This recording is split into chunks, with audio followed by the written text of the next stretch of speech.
here are you all. Okay, I lived there for a long time. I'm originally from Wisconsin. I spent 17 years working for the Milwaukee Public Schools as an alternative teacher. I got so frustrated with administration that I had to leave. The more successful I was, the more they wanted to push me away because they were afraid that too many students would opt for alternative education. I don't know where they came up with that, but they did. But fortunately, it allowed me to pursue a dream of mine, and that was to get a doctorate, and I got a doctorate in performance psychology. So I spent the last near 30 years helping people from all walks of life where stress and anxiety devastate their health, their performance, and their quality of life. This includes students with test anxiety, athletes, business professionals, and everyday people just struggling to get through their day. Anybody here have a stressful life? Is it hectic? Yeah. Demanding? Fast-paced? Yeah. Seem out of control? Yeah. You aren't alone. All of the above. Stress is really affecting everything that we do. It is now estimated that every single chronic disease is related to stress in some way. 75 to 90% of all doctor visits are because of stress, and that's a report given by physicians. We're here today to talk about test anxiety specifically, but a lot of the information that you'll hear today will apply to your own lives. And before you leave here today, you'll know what stress is and anxiety is, what it does to you to devastate your performance and health and students' ability to take tests. But most of all, you'll learn how to manage it and to develop tools through very simple training where you can turn your stress off that fast. It takes time, but you can do it. If you can turn a light switch on and off, you can use my tools. You can turn your stress off. That easy. Okay.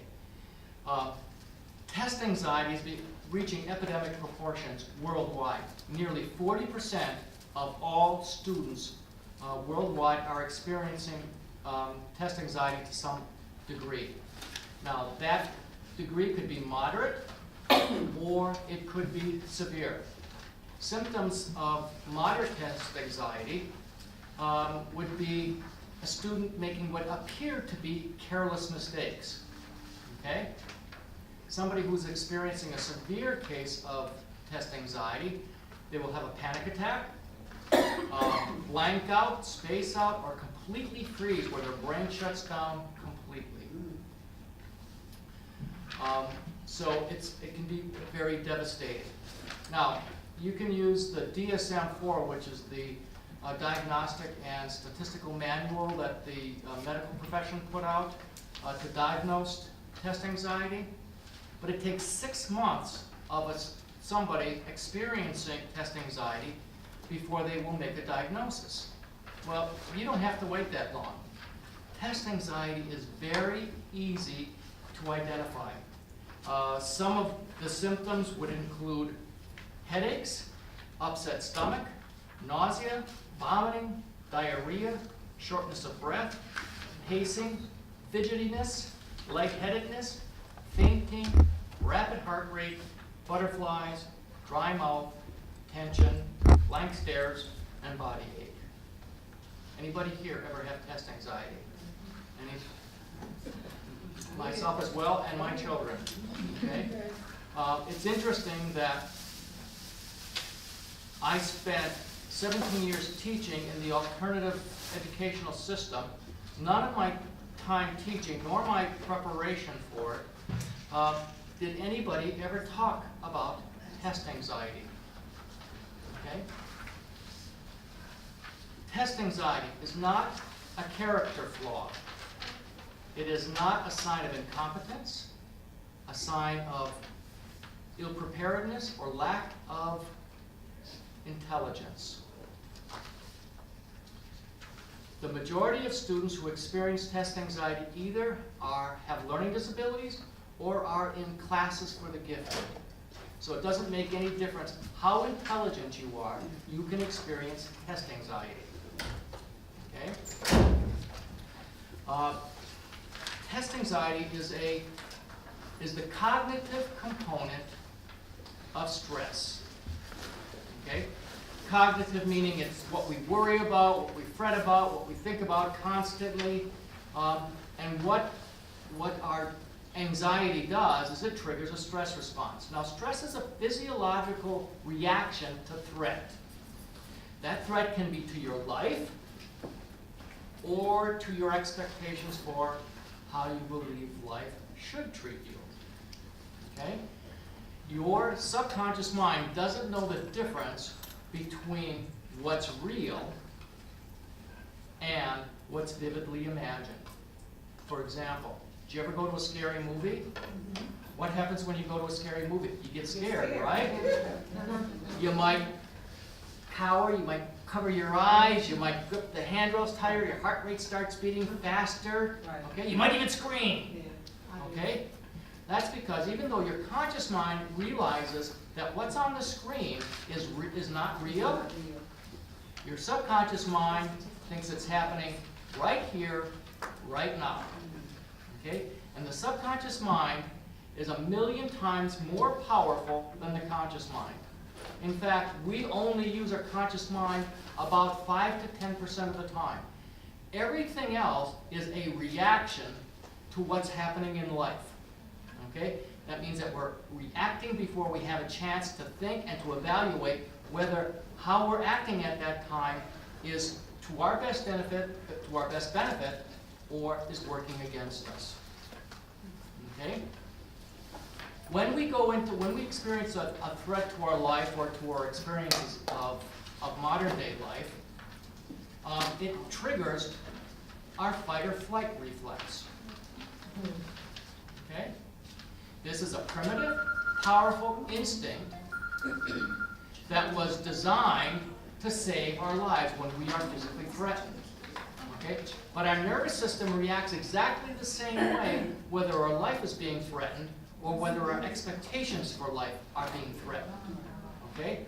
So when we go into fight or flight, our nervous system releases these powerful chemicals: adrenaline, noradrenaline, cortisol, and aldosterone into your bloodstream that prepare you to protect your life so that you can detect where the source of the danger is coming from quickly and then develop the strength and or speed to either flee or stay and fight. Okay? Now, while this instinct can save our life when it's being threatened, it wreaks havoc on our ability to take a test or anywhere else in modern day life. Here's what it does, and here's what you haven't been taught and should be taught. The reason that kids and the rest of us don't do well with stress is because nobody's told us what it does to us, and nobody's told us how to work through it, to get rid of those chemicals that are in our body. Okay? The first thing that these chemicals do is they dilate the pupils in your eyes, widening your peripheral vision, keeping your eyes in constant motion. Okay? So with your peripheral vision accounts for 99% of what you see during the day. Yet it's processed unconsciously, so you're not aware of most of what you see during the day. Okay? Only 1% of your vision is central vision. That's the vision that you use for reading and stuff. Okay? Now, as soon as your peripheral vision widens, you're now taking in massive amounts of unconscious information. Okay? Again, that you're not aware of. And your eyes are moving like this. Okay? Tell me how easy it would be to read if my eyes are doing this and my brain is filled with all this other stuff. Ain't gonna happen. Okay? The other thing it does is it heightens our senses of hearing and smell. Okay? That's also to detect danger. Okay? You're sitting in a class and some kid's doing this. All right? Okay, with tapping their finger or a pencil on a table. Well, to a test-anxious student, that sounds like a jet taking off or a helicopter hovering above. You can't concentrate with that noise going on. Or smell. Somebody in the room is wearing perfume or cologne. It smells like you're in a perfume factory. Okay? You can't get it out of your head. You can't concentrate because your attention keeps going to what you're smelling, hearing, or seeing. Okay? That's necessary if something's coming after you. Okay? It's wreaking havoc with your ability to study. Okay? Now, it also turns off your digestive, immune, and reproductive systems. You don't need those if you're running away from danger. Okay? That's why our health our health is affected by stress. Okay? That's why the United States is the second most obese nation in the country, because our digestive system turns off when we're in stress. Okay? And when it's in stress, it's not digesting the food. What's that food doing? It's sitting there in your stomach. Okay? If you left out a plate of cooked food on a table, what would happen a couple of days in? It would spoil and smell, right? It's giving off these stenchous odors, right? Well, the same thing happens inside of your stomach. Okay? All that undigested food is rotting away inside of you, giving off these foul odors. You can't smell them because they're inside of you, but you're feeling the effects of it, and they're leaking into other parts of your body, okay, into your bloodstream and into your other organs. This is why people get sick.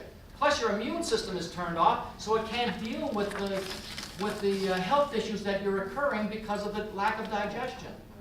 Okay? Another thing it does is our brain consists of two hemispheres, left and right. Okay? Left hemisphere is our analytical side. The right hemisphere is our emotional side. Well, we don't need those if we're fighting a saber-toothed tiger.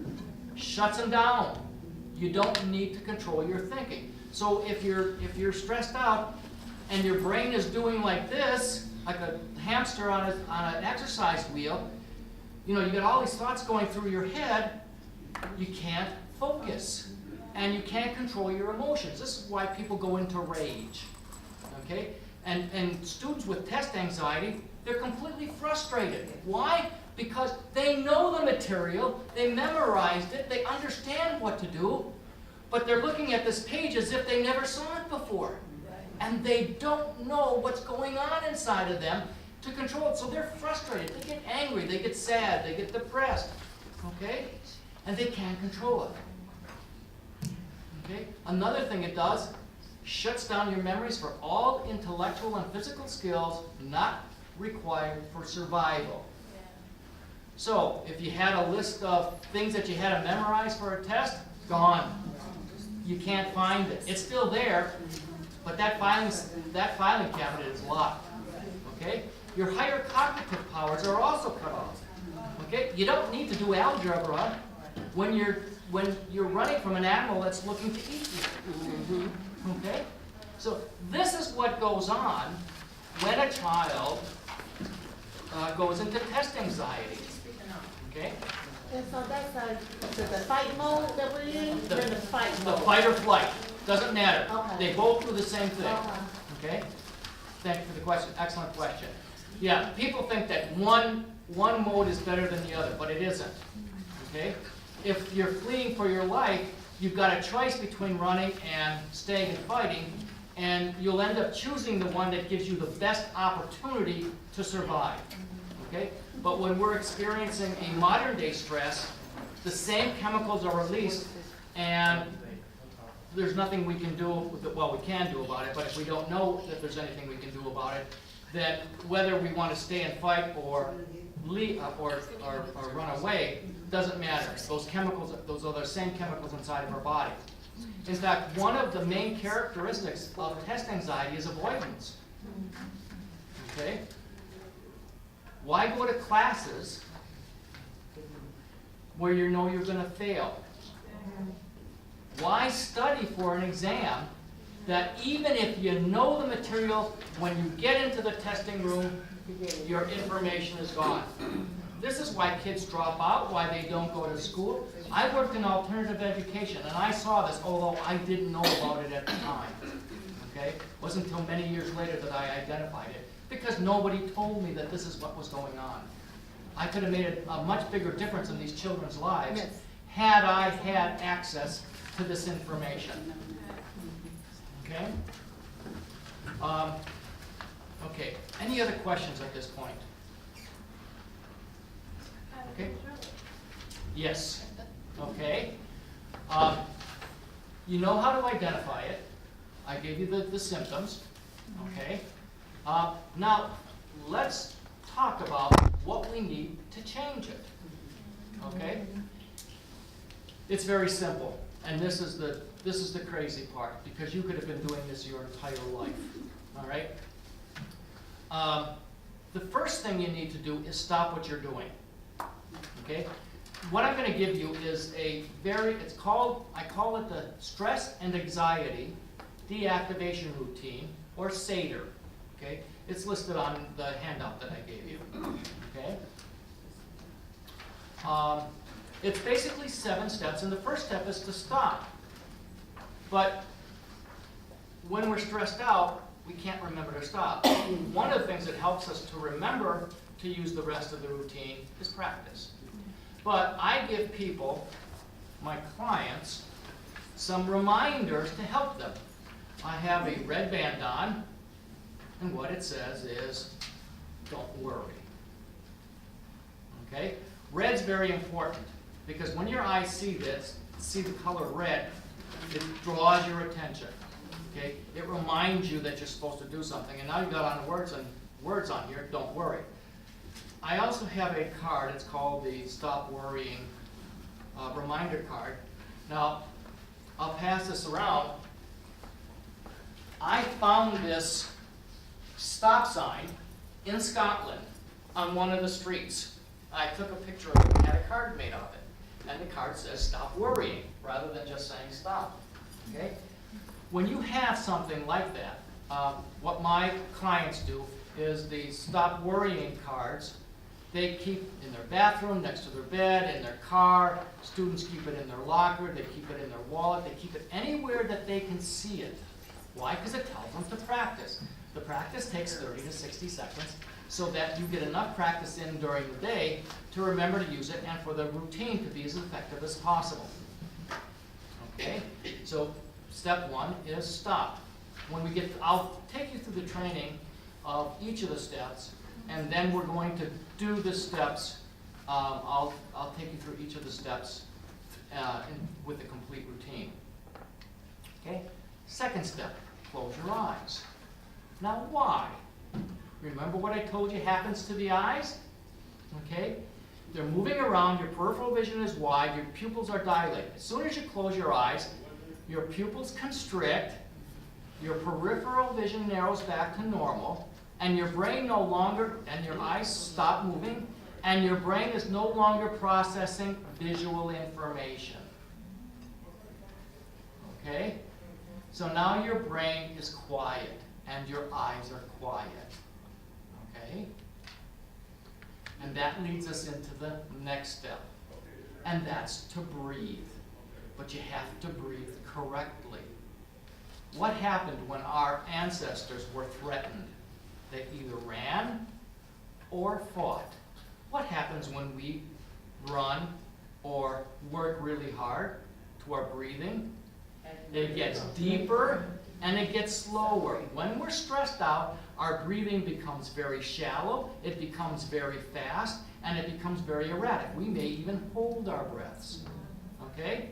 Now, the brain is only 3% of our body weight, yet it uses 20% of all of our oxygen. When we're breathing fast and shallow, or even holding our breath, we're reducing the amount of oxygen that's getting to the brain. It's not working very good. Okay? Its productivity is dampened because we're not getting enough oxygen to it. Okay? So, breathing will get enough oxygen to the brain. It also does another thing. It eliminates 90% of all the stress hormones just released into your body. And it stops new hormones, new stress hormones from being released, more hormones from being released into your body. Okay? So, I'm going to describe how to breathe, I'm gonna show you how I breathe, and then I'm going to have you do it, okay? So, I'm going to inhale to the count of 4, I'm going to hold for 2 seconds, and then I'm going to exhale to the count of 8. Ready? And just watch me, and I'll just do it now.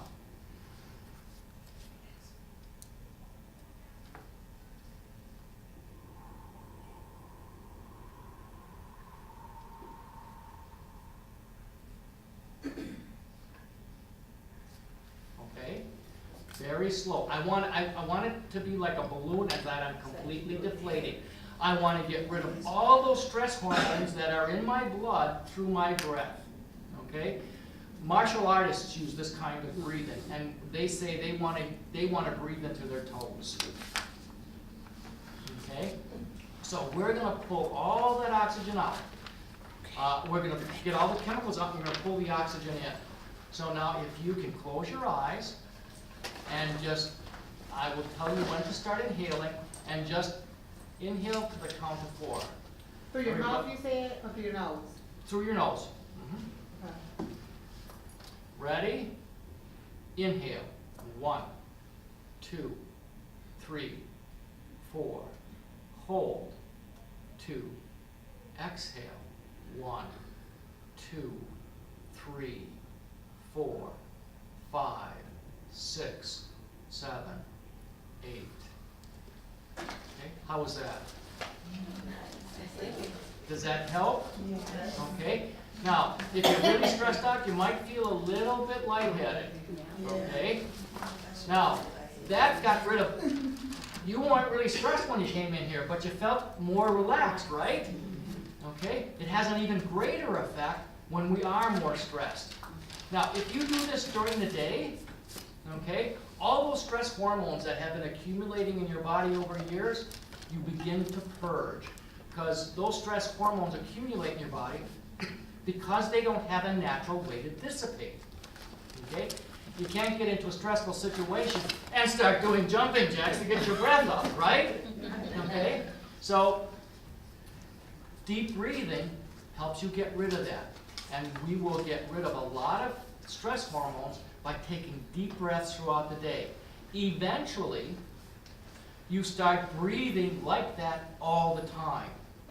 If you think about an infant, okay, you watch that baby breathe. It's called infant breathing or belly breathing. When they breathe in, their stomachs go up and they go down. They go up and they go down. And that breathing actually helps the baby sleep. Okay? It's really relaxing to the body. All right? So, is this what people say that they can use when they have trouble sleeping as well? Oh, This absolutely. technique? So I heard about this type of breathing, but I can't remember what it was. It Yep. was for stress. One of the best ways for people to practice the entire routine, best times, is when they go to bed at night. I think it was. I think it was from my jawbone. I watched the video. So it was for sleep. Yep, and very much, because it relaxes your body, gets rid of those stress hormones that are keeping you awake. Okay? Now, when you do breathe, focus on the air coming in and going out. Okay? That, again, stops any unnecessary thinking, because now your mind is focused. Okay? We're really getting to focus on a single task. Now, okay, question, okay, that may work in some instances, right? Not in all instances, right? Oh, yeah. Because sometimes you may have to remove yourself from a situation as well, right? Well, Possibility. it's a possibility, but what if you can't? This is what you do when you can't absolutely get out. Okay? Now, the thing with getting out of a situation, you're going to have to come back into it at some point. Okay? And the problem with that is, unless you've learned to deal with that situation, you can't always leave, and you have to deal with that situation. When you can control your physiology, when you can control your breathing, it doesn't matter if you're in that situation or not. Okay? But great question. Thank you for asking. Okay? The next thing we're going to do is relax our body. I'm sorry. What was her question? She asked I heard the answer. if this breathing works in every situation. Okay. And like removing yourself. If you can't remove yourself, okay? Great, but you still need to do the breathing. Let me use my example Okay. for her and for the class. I was in a situation where I lived near someone who had been targeted. And the officer, when he came to my door, he said that this fire took place as a result of somebody personally tampering with their door and placed a, a fire substance, some kind of liquidating Arson. substance, right, to cause the door to burn.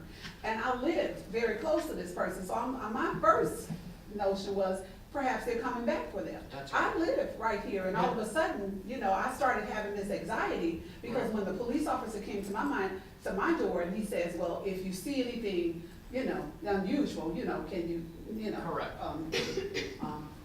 get back in touch with us. And so all of a sudden, my body went into this mode of, that's when I started having like some form of anxiety Yeah. that, no, I never experienced anxiety, but all of a sudden, it just hopped on me like, I couldn't even go out my door. I couldn't even go out my door because I didn't know where these people were gonna come. It hit me like, just like a light bulb, coming on. You were suffering from PTSD at the time, post-traumatic stress disorder. Oh, is that what Okay? it was? But you can, using this technique will help you deal with that. Now, once you go through this routine and your mind is working properly again, you now have the opportunity to make the choices that are going to be most beneficial to you.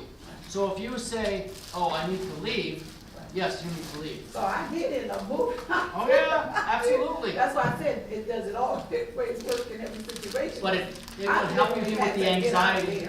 But it will help you with the anxiety while you're experiencing the anxiety.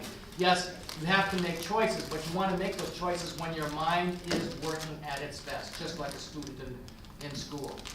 Okay? The next thing we're going to do is we are going to relax our body.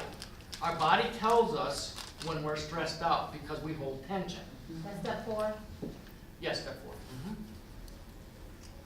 Okay.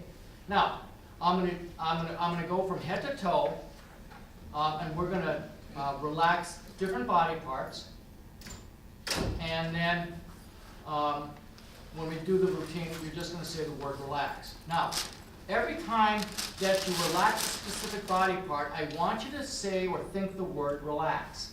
And the reason you do that, I want you to pair the action of relaxing with the word relax. Because eventually, when you do this enough times, you will think relax and your whole body will just relax that fast. Okay? It's conditioning. Okay? How many of you have ever heard of Ivan Pavlov? Okay? Yeah.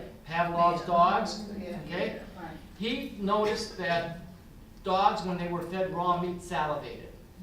Okay? And he wondered, I wonder if I can get them to salivate with another stimulus. And everybody remembers ringing the bell, but he was a variety of different things. Okay? So whenever he gave them red meat, he rang the bell. Right. Eventually, he could ring the bell and they salivated. Well, you're conditioning your brain to do exactly the same thing. You're going to think relax and your body's going to relax. So an action paired with a thought, if done enough times, produces a conditioning effect that causes you to respond the same way those dogs did to ringing that bell. Okay? Your body's going to just relax. Okay? So, the first thing we do is we make sure our brow is not furrowed. So if your eyes, if your brow is like this and there's wrinkles in your forehead that are not normally there, just let your forehead relax. Now, take your fingers and start on the inside of your eyebrow and just gently massage outward. Okay? And just do that a few times. And now under the eyes, just put your fingers and make little circles. Okay? And relax the muscles under your eyes. And then down your jawline, starting at the top of your ear and moving down until your fingers meet. And just massaging that gently and leaving your mouth ajar. Okay? Because when your mouth is slightly open, your mouth is as relaxed as it can be. Okay? Now, there's an anxiety point if you understand acupuncture, ever heard of acupuncture or acupressure. There's a point at the top of your ear that's associated with anxiety, if you rub that, okay, that gets rid of some anxiety. Your earlobe is associated with stress, so you can rub your earlobes, either one or both. Okay? And that's the face. Now, if you experience stress, now here's where I experience a lot of stress, is right up in here. Okay? So you can help get rid of that by turning your head from side to side, and turning it as far as you can, stretching it out, and that's stretching the muscles out, allowing them to relax. Okay? And then you can put your head down, roll it around to the back, back down to the front. Let's do it again. And now reverse it. And do it another time. And every time we're doing this, we're saying relax. Okay? And that's so that your body, that body part learns to relax when you say relax.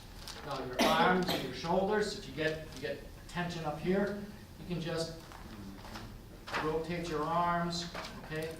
One at a time or both, okay? Again, when we get, the tension is a sign that those stress hormones have gotten stuck, okay? And by doing this, we're getting them to move again, getting them to move in, those chemicals to move out, and when we breathe, we're getting rid of those chemicals then. Okay? For your lower back, you can just put your hands behind your back and just massage on either side, one at a time or both. Okay? A lot of times when we're sitting, we get stressed in our behind and our back of our legs. Okay? So here's a real simple technique. Squeeze those buns together, let your thighs tighten, okay? And then relax. Squeeze them again, and then relax. That'll tighten them up if you're trying to tighten those muscles, but it'll also help them relax, get rid of the tension there, okay? Your feet and calves, all you have to do is stretch your foot forward and then back, and that gets rid of a lot of tension in your feet, one at a time, and then forward and back with the other one, okay? Again, every time that we relax a body part, we say relax. And eventually, when we've done it enough times, we think relax, and our whole body relaxes instantaneously. Okay? Everybody with me so far? Yes. Okay? Here's the next one. Smile. Most of my clients say, what? You want me to do what? Are you nuts? How can I smile at a time like that? Well, guess what? What happens when you're happy? You smile, right? Okay?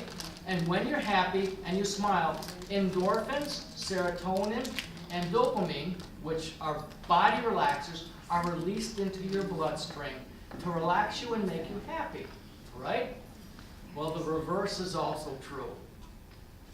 Okay? When you smile, whether you have anything to smile about or not, your brain releases those endorphins into your body to make you more relaxed and to make you happy. Okay? You're going to want to resist at first, okay? Because nobody wants, when you're stressed and angry and frustrated, nobody wants to smile. But if you do it all of a sudden you can't stop smiling. Okay? And if you can't smile for no reason at all, then you give yourself something to smile about. You can think about people or events in your life that are associated with happiness, that bring joy into your life. You know, say a prayer, okay? That can bring joy into your life. That will make you smile, okay?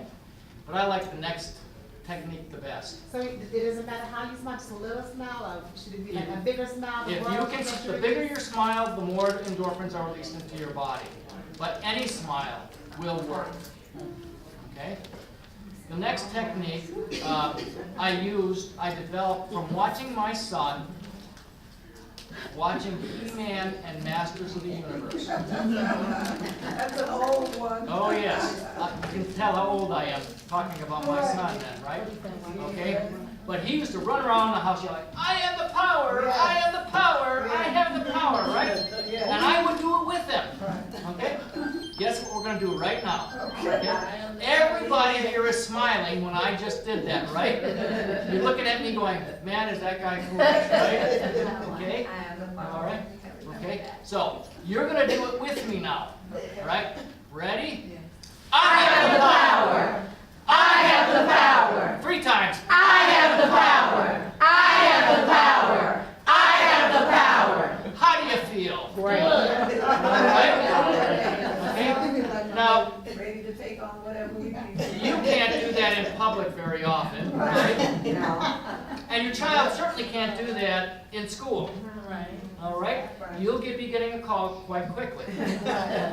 So you're going to learn to do it in your imagination. And the best way to produce that smile is just to remember the silly old guy standing up here yelling, I have the power. So you just close your eyes and imagine me standing here shouting, I have the power. Okay? You don't have to say it, you don't have to do it, you just have to imagine me doing it and it has the same effect. Remember, your subconscious mind doesn't know the difference between what's real and what's vividly imagined. And if you do that with your child, and your child goes, I can't do that in school, you just say, just imagining your mom doing it. All right? Just think of me running around the house yelling, I have the power. I'm Shira, I've got the power, right? Shira. Okay? Okay. So that gives you something to smile. Okay? And you've just released a lot of endorphins into your body to help relax you. Your brain is starting to work better now. Okay? The last Excuse me, technique. Doctor, so step 6 was to see yourself saying I have the power? Yes, we're changing our energy. So step 6 is what, change energy? Changing our energy. You can use I have the power. You can use statements of gratitude. You can use prayer, appreciation. Anything that gets you to smile. Right, okay. Okay, but 5 was smile. Step 5 Yes. was smile, Mhm. and 6 is change the energy. Yes. So the continuation of smile. Yes, because when you first start doing this, you're going to resist smiling, and you're not going to smile very big. So we want to give you a reason to make that a bigger smile, a genuine smile. And are we still supposed to be seeing relaxed doing all this stuff? No, just when you're relaxing the body. Okay. Okay?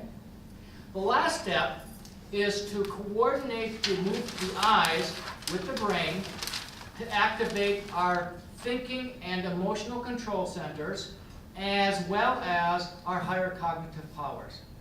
Now, I learned this in a Qigong class. Does anybody know what Qigong is? It's like Tai Chi.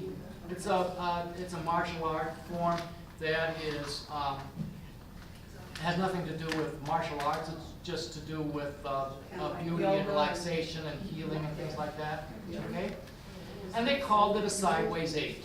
Okay? See, I've got a figure 8 here. Okay? Now it's a sideways 8. Yep, or, we're going to get to that, or some people refer to this as the infinity symbol associated with God, right? Okay?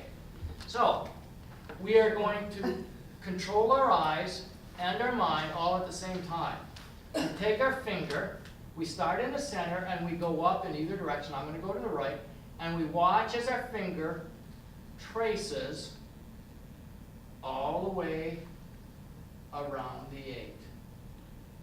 We don't take our eyes off our finger. This is controlling our eyes. Okay? And then we can do it in the opposite direction. Okay? Now, this is a technique that was developed by Brain Gym, okay, that I found out. And Brain Gym is a physical kinesiology. Okay? And what it does is does the things that I told you. It coordinates the eyes, the movement of the eyes. Because your finger is moving around this 8 on the right side and on the left side, okay, you're activating both the left and right hemispheres of the brain. You know that your right brain controls the left side of your body, and your right brain controls your left brain controls the right side of the body. Well, the reverse process is also true. So if you're using the right side of your body, you're activating the left side of your brain. And if you're using the left side of your body, you're activating the right side of your brain. So if you're moving across your midline, okay, you are actually activating both sides of the mind. And the reason we go up to start with, that's to move the brain upward. Your higher cognitive functions are located higher in the brain.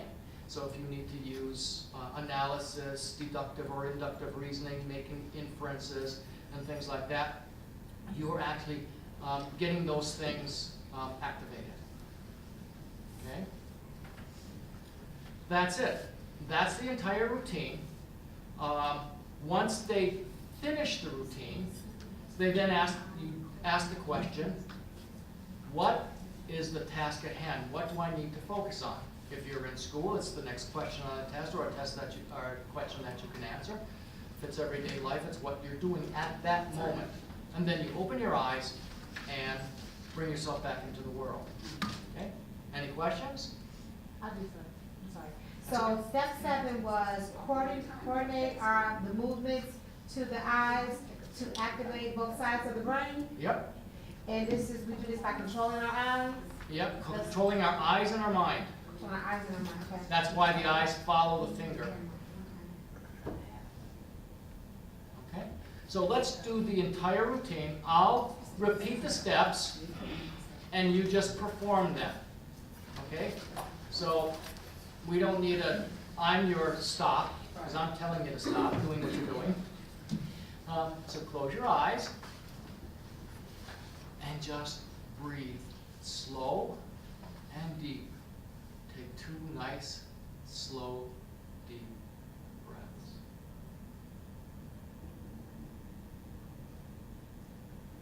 Relax. Feel your body relax. Every part of your body, head to toe. Smile.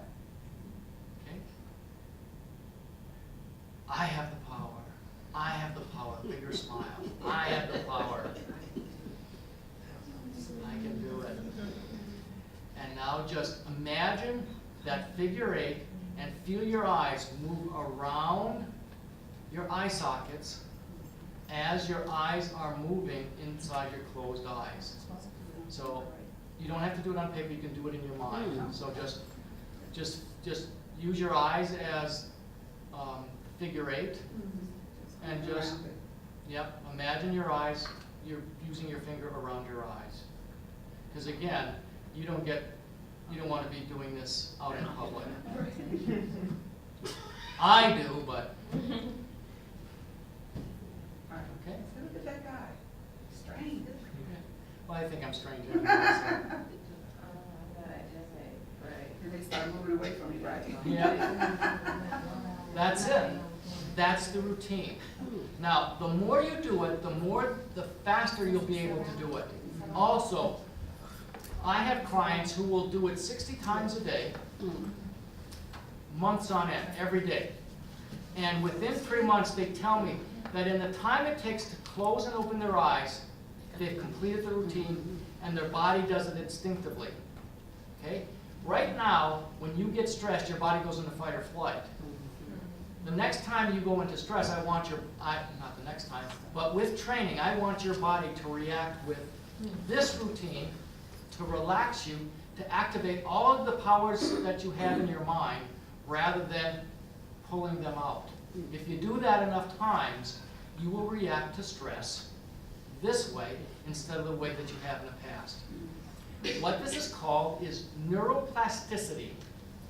Neuroplasticity is just a fancy term that says our brain changes its structures, functions, and chemistry from the time we're born to the time we die. We can change it.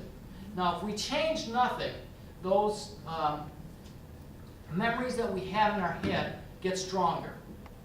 But if we do something to change what's in our head, our brain can learn to react differently. So it's the name of the book that you can look up, it's called Hardwiring Happiness. It's by Rick Hansen. Okay? And what we're doing is we're starting the process of rewiring the brain for happiness rather than for stress. Okay? Because we have a negativity bias. Number one, that kept our ancestors alive. Okay? Number two, our environment causes us to expect the worst. okay? That's what stress does to us. We don't need to be in stress all the time to survive and to be happy. I want you to learn not to survive, but to thrive, okay? The more you rewire your brain for happiness, the more you can thrive, okay? Any more questions about this? What was the name If of the what book? you're doing is already working. Yeah. You know, for instance, like, okay, me losing some keys, and I can't find these keys, and I need these keys. So, of course, you know, anxieties begins to show up at the door.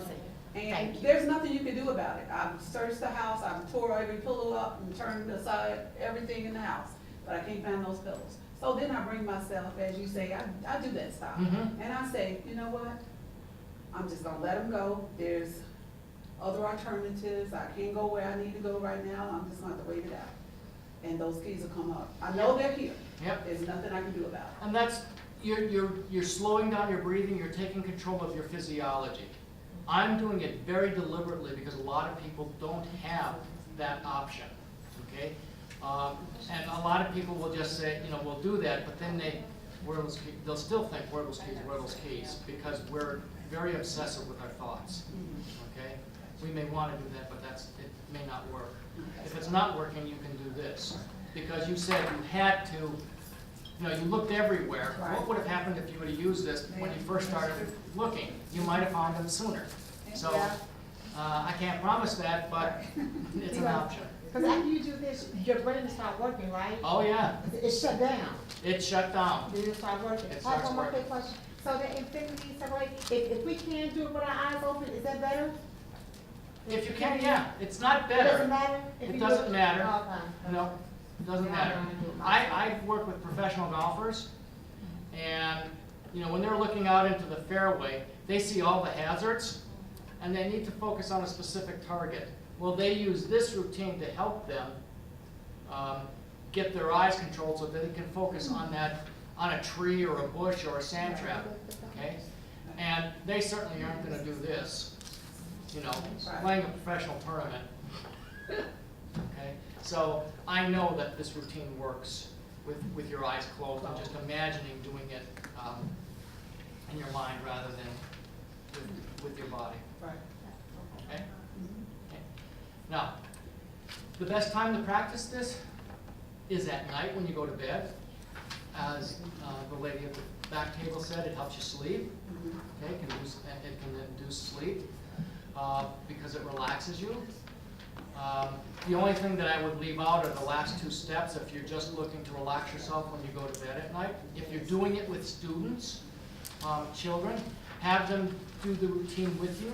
It's always best, rather than give them the routine, teach it to them, do it with them as often as possible, okay? Because they'll develop an appreciation for it. And, you know, I tried to make it fun today. If you make it fun for them, they're more likely to do it on their own. I did it with my daughter. She experienced test anxiety, severe test anxiety for a number of years until I was getting my doctorate and realized at least, you know, that she could take control of it. And what was diagnosed as learning disabilities was actually test anxiety. Okay? So if you do it with them, they're more likely to do it, they'll get more benefit out of it, and they'll likely stick to it longer. Because it's not something that you can do once or twice. Okay? The other time you want to do it is when you get up in the morning. Now it has just the opposite effect of when you get up in the morning. Instead of relaxing you, it energizes you. And if you have to, usually I have the power to get more energy going through your body. Okay, rather than lying in bed saying, oh, I hate to get up today. Okay?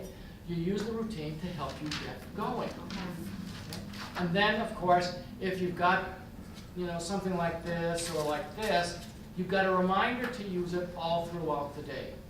Okay? And the more you use it, the better it works, the more stress, the accumulated stress you get out of your body, the faster it works, and the sooner you'll get to the point where you just think relax or breathe, and open and close your eyes, and you're there. Okay, it can be that fast. But again, it takes training. Right.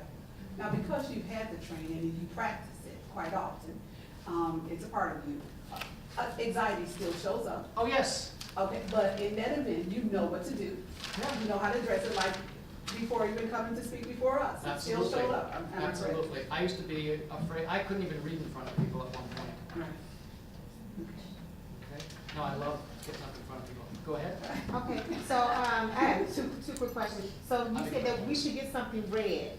Okay? Is I that have, up at my booth, I have these for sale and these for sale, Uh-huh. rather than going out and finding something. Okay. But you can. You get something red, you put stop worrying or don't worry or something on it. And do we carry that on our person? What was that for? Everywhere that you can put it so that all of a sudden you see it and you go, okay, do the routine. Oh, to let you know to do this. Yes, that's your stop. That's stop what I'm doing, practice. I have one more question. Go ahead. So, my daughter, she's a smart girl, she's an art stuff, and she does bad in tests, and she's like, I couldn't remember anything, so is this why her brain just shut down? Yep. My daughter started with math anxiety. And then it got to all of her subjects. So when you're, I'm so so you said the best time to do this is at night, and then in the morning, what about right before the test? So Oh, yes. I go completely blank when I have, like tomorrow I have a nursing exam, and I already know I'm just gonna. You're already stressed out, aren't Yeah. you? Okay? I've been Anytime stressed that out all weekend. you should, that's absolutely. Anytime that you start thinking about your exam, you're going to be stressed out, Yeah. okay? Do the routine. Every time that you remember, every time that you see something red, do the routine. The more you can do it, the faster and better it works. Okay? One last, and I'm not going to go all the way through it, but we're going to use our imaginations, okay? Because remember, our imaginations work against us when we're in stress, but we can get it to work for us too. Okay? So one of the things that I did when I started doing this with my daughter, and every night we did this, okay? I would take her through the routine, and then I'd ask her, how do you feel? How do you feel? So I want to know how she felt, what she was experiencing. Are you less stressed now? Are you more relaxed? And then I started wiring her brain for happiness, okay? And what we did is she would have to close her eyes after she was completely relaxed, and we would take imaginary trips. Sometimes we'd go to the beach. Sometimes she'd be flying on clouds looking over the earth. Other times we'd go to the circus, and all I would do is describe what I see there, okay? Or what I imagined I would see there. And what she would do is it would fill her head with these thoughts, okay? And these thoughts were so relaxing that before we even finished, she'd be falling asleep, okay? And I told her that I was hypnotizing her, okay? And in effect, I was, okay? Because when you're hypnotized, hypnosis, I have friends who are hypnotists, they are getting you at your most vulnerable, and they are opening your subconscious mind to suggestion, okay? The worst time to watch TV is when you're relaxed. Yeah. Why? Because the commercials come on, okay? And they know they got you. Those people who write those commercials, I hate commercials, by the way, I think they're stupid. But they get you to think, oh, I need that. I need that, okay? They know the power of hypnosis, okay? The power of opening up the subconscious. And you know who was a master at this? Adolf Hitler.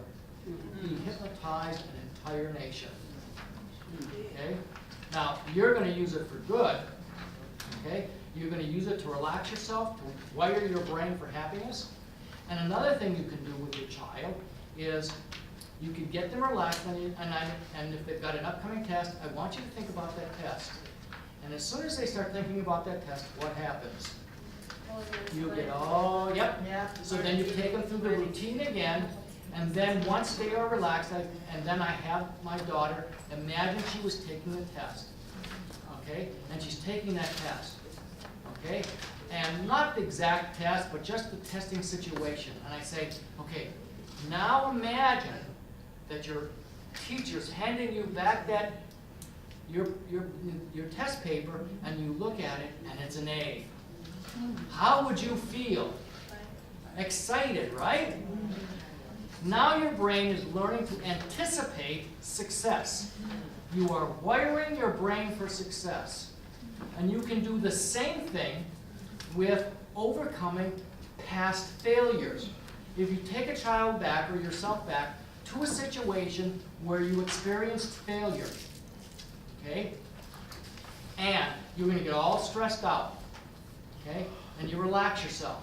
Now you reimagine that event, only now you're successful.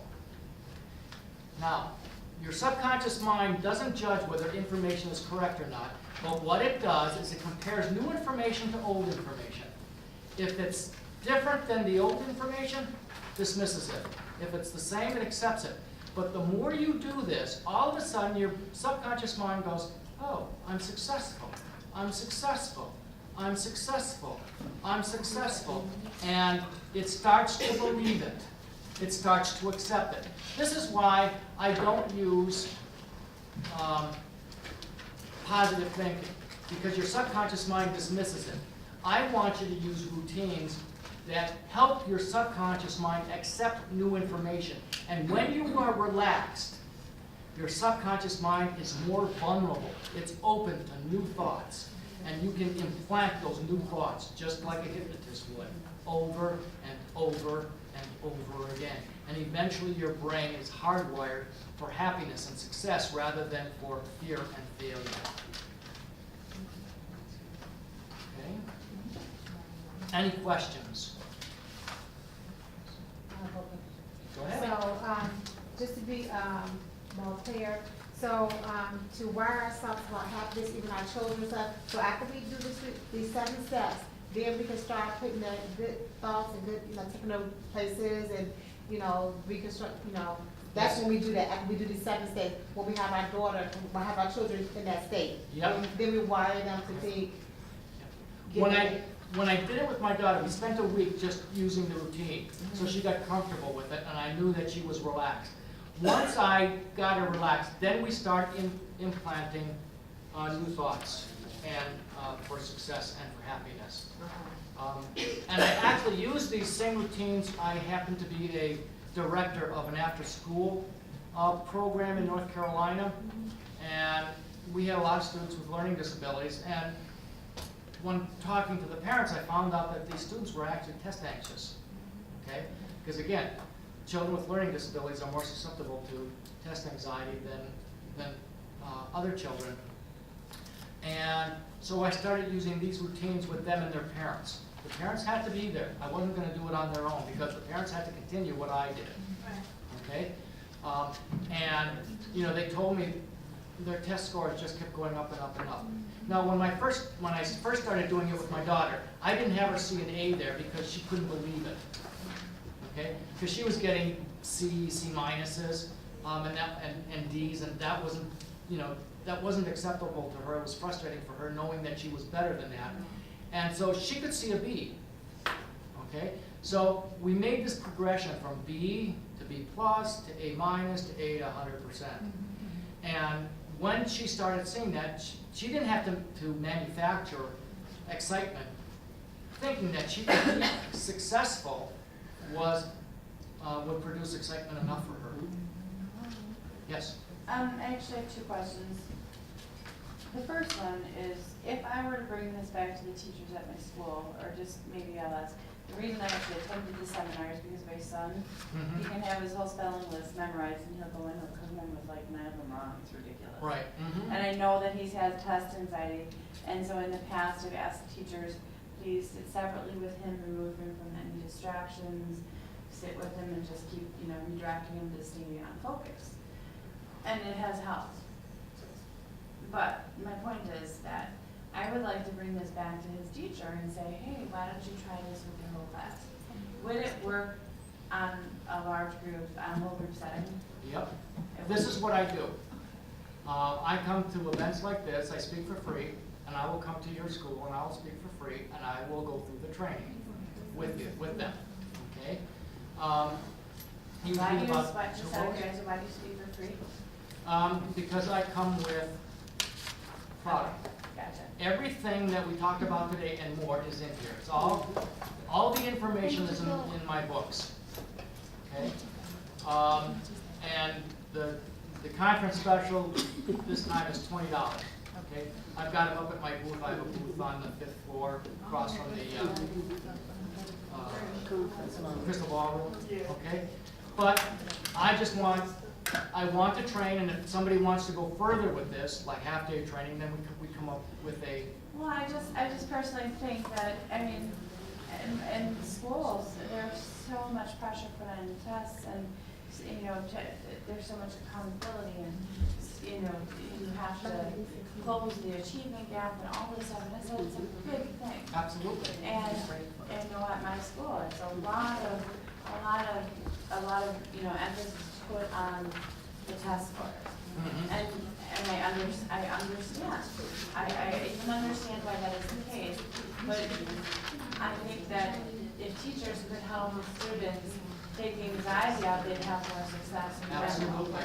Now, my second question was, what was the significance of the color red? You may have said I missed it, I'm not sure. Yeah, I just sort of glossed over it.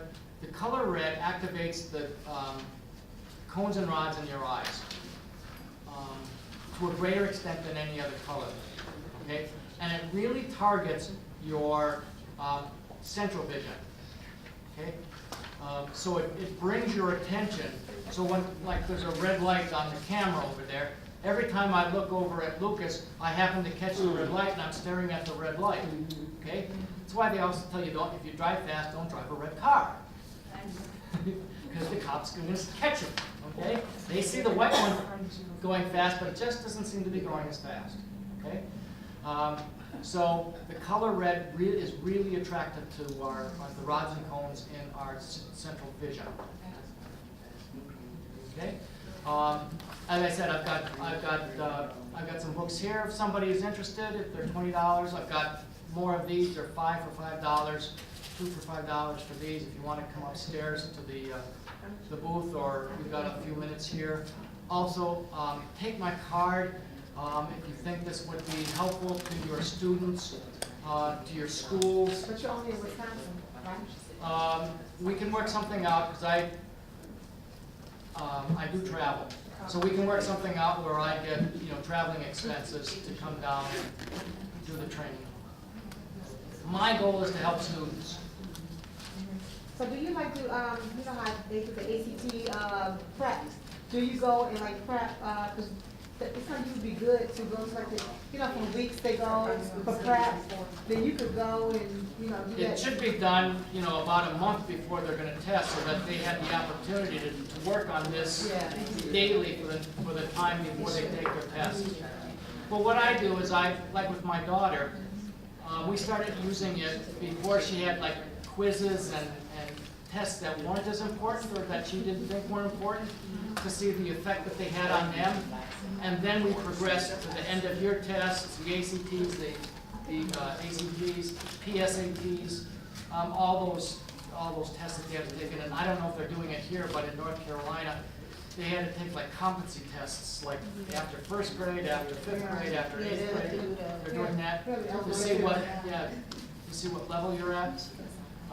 And those are very stressful. And the kids are put under pressure. The teacher unintentionally is putting pressure on kids who don't know how to handle it. The teacher doesn't know how to handle it. Okay? As a teacher, I didn't know how to handle it. Okay? My parents didn't know how to handle it. My grandmother had PTSD. She was a nervous wreck, and she was one of my primary caretakers. Okay? You think that didn't affect me in some way? My parents didn't have a high school education. When they got married, they had to get married. I was on the way already. They didn't have very good finances. They were under a lot of stress. As a child, you're not aware of what's being said or what's being done, but your body is responding. Even if you're pregnant, okay, the child's not getting your DNA. It's getting the energy from your body. They tell you, don't drink and don't smoke when you're pregnant. They should tell you, you need to not be stressed out when you're pregnant. Okay? And then teach you how to de-stress.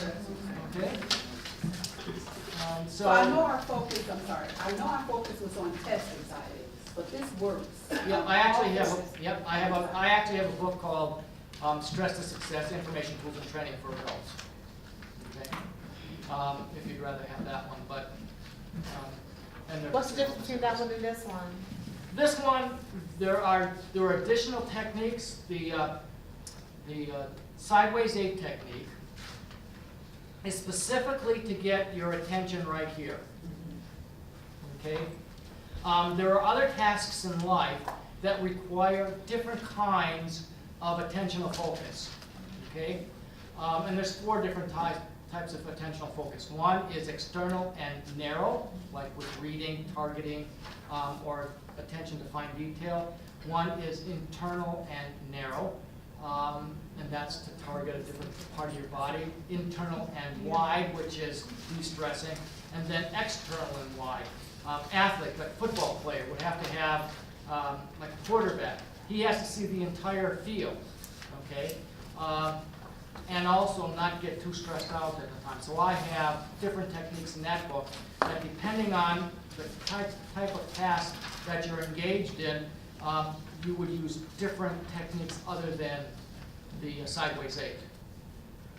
So it has more techniques in it. So that one's better? It's not better, but depending on your need. This will help you for most everything. Okay? So if you're gonna get one book and you're gonna use it with a child or with children and yourself, this is perfectly adequate. Udemy. Okay? Yeah, you can also look my classes up on Udemy. Do you know what Udemy is? No. Udemy is an online education program. How do you Spell it. How do you spell it? UDEMY. EMY. Okay? It's like Online Academy. University Academy Online, something like that. But this one will be online probably within a month. I've got the Stress to Success program online right now. .com, .org, .com. And you just go stress to success. Stress being STRESSED. Well, I thank you very much. If anybody wants to talk to me, that'd be great. If anybody's interested in any of the books, just okay. I've got some here. I also like to say something about the Udemy course. I helped Dr. Tony put the course together, like did the videotaping and some of it. It's awesome. It's information that literally you can, I wish they would have taught that there was an actual class in school where I learned a whole lot more just videotaping him than I probably did in years of school. Wow. And Lucas is a master NLP. What is that company? NLP is neuro-linguistic programming. Okay. Oh, okay. So we could do that online? We could take that class online, or? Okay. So, thank you very much. Have a great weekend.